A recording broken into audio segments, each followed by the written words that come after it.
Alam mo ba na ang batchoy ay may isang version na kung saan nilalagyan nito ng dugo? Kung gusto mong malaman yung proseso kung paano ito lutuin, tara samahan mo ako. Dito ay magluluto tayo ng batchoy Tagalog. Simulan na natin ang ating pagluluto. Unang ginawa ko dito ay kumuha ko ng kawali at pinainit ko ito. At nang uminit na, nilagyan ko ito ng kaunting mantika.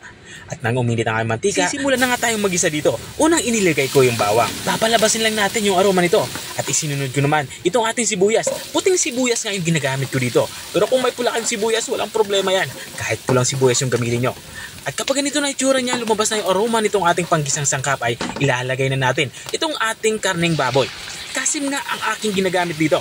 Pero pwede kayong gumamit dito ng laman loob ng baboy. Katulad ng puso ng baboy o kaya bituka ng baboy. At may singit ko lang, sa pag-iisa kailangan nyo magdagdag ng luya. Nakalimutan ko nga maglagay ng luya. Alam mo na, medyo tumatanda na. At balik tayo dito sa ating nilulutong ulam. Dito nga ay habang ginigisa ko nga yung ating karning baboy ay nilagyan ko nito ng mapampalasa. Naglagay ako dito ng patis, pero pwede kayong gumamit dito ng asin. Naglagay na din ako dito ng black pepper para manood na yung lasa dito sa ating karning baboy. At dito nga sa parteng ito ay nilalagyan ko na ito ng tubig.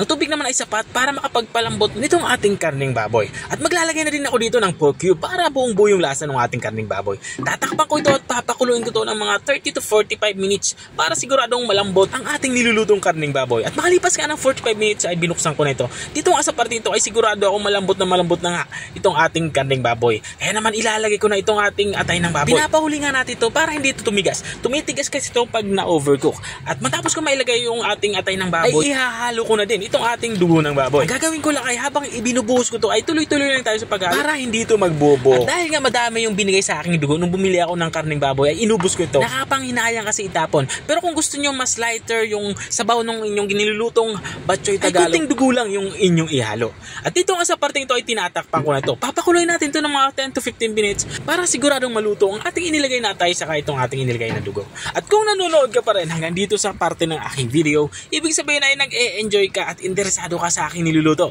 Baka pwede mo naman i-comment kung taga saan ka para alam ko kung hanggang saan umabot ang aking video. At balik tayo dito sa ating nilulutong ulam.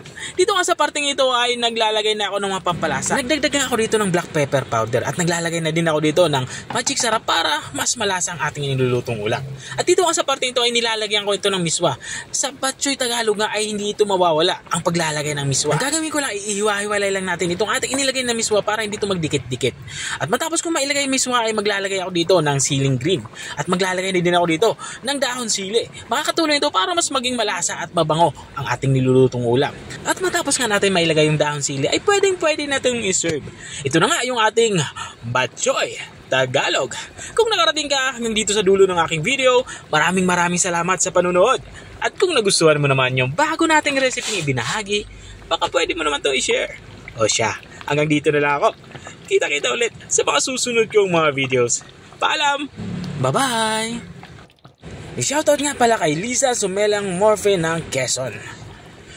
Shoutout din kay Ma'am Jenalyn Aguinaldo ng Dubai, UAE. At kay Ma'am Tashki Laura. Shoutout sa iyo.